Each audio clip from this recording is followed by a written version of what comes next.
Hello everybody and welcome to the YouTube channel of the Tadros brothers. In this capsule, I want to pay tribute to two very early entrepreneurs in the Bitcoin space. And this is the founder, Mark KARPELES, and also the other founder, Ross ALBRICHT. Stay right there. I've got a few things to say about that.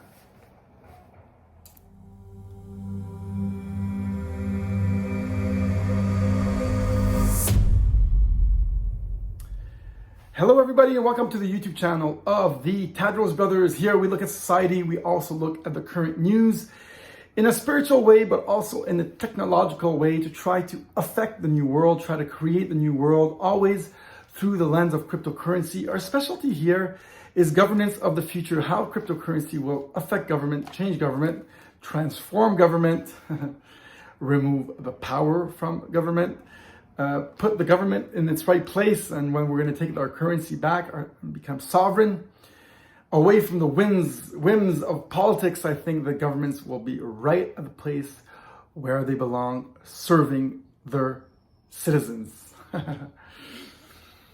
Today, I want to pay tribute to two incredible entrepreneurs of which I got wind of in the last week. These two entrepreneurs started very early on in the Bitcoin space and both served prison sentences, one in Japan and one in the US.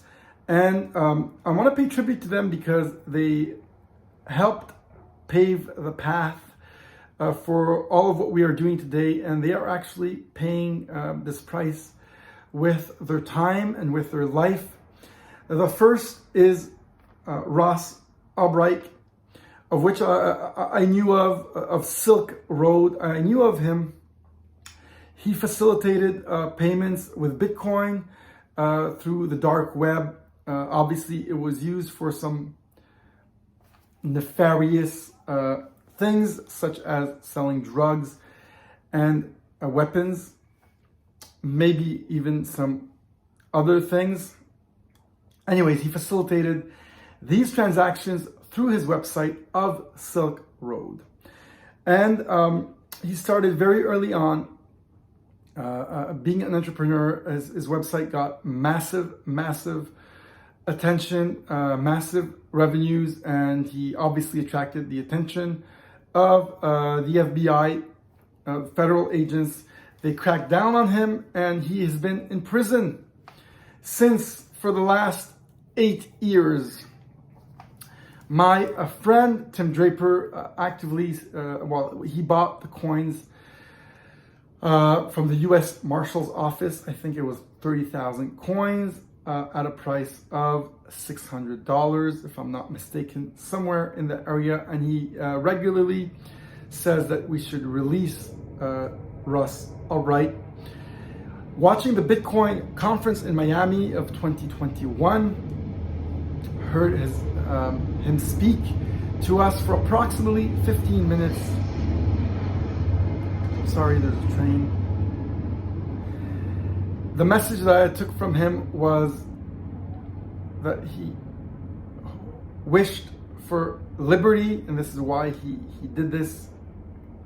And now he's paying the price with his own liberty, and he asked us to shine the bright light of Bitcoin in all the dark places of the world.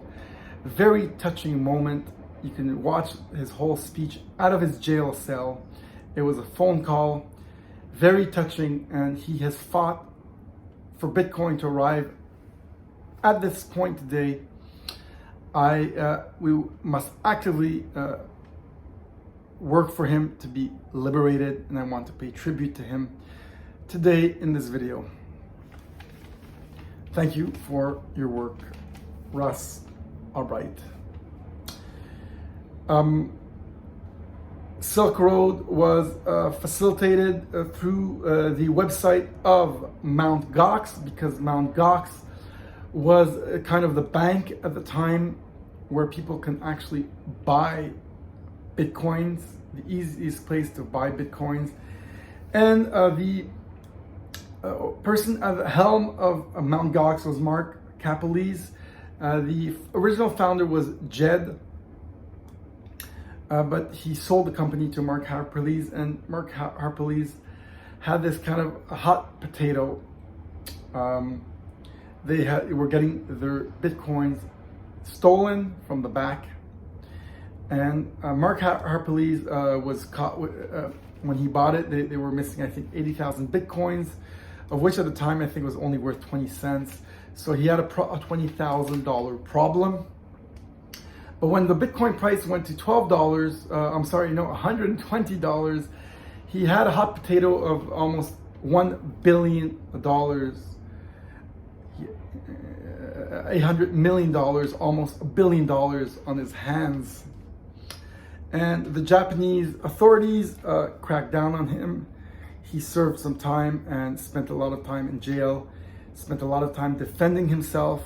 Again, I want to pay tribute to a person that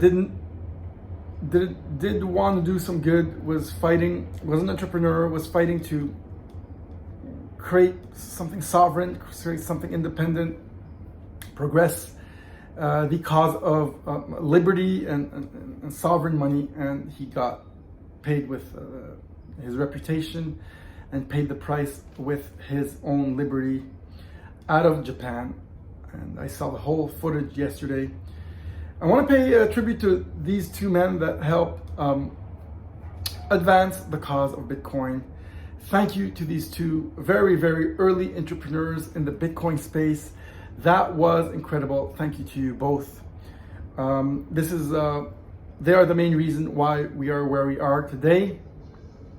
I don't know if it's necessary that they paid the price through all these legal, through the judicial system. Obviously, Mt. Gox created a big hit on the reputation of Bitcoin. However, I think these are the learning pains, the growing pains of a very, very early technology. I think all these I hope Ross will be liberated, and I hope that these two early founders will be forgiven, will be free, and that it'll be far behind us and forgotten. It's just the growing pains of a new industry, and these guys are not assassins nor criminals. They are two entrepreneurs that tried stuff, created things, and were caught in kind of the winds of the whirlwinds of their successes, actually. Hope you guys appreciated this capsule on these two very early entrepreneurs. Thank you for your work. My name is Daniel Tadros.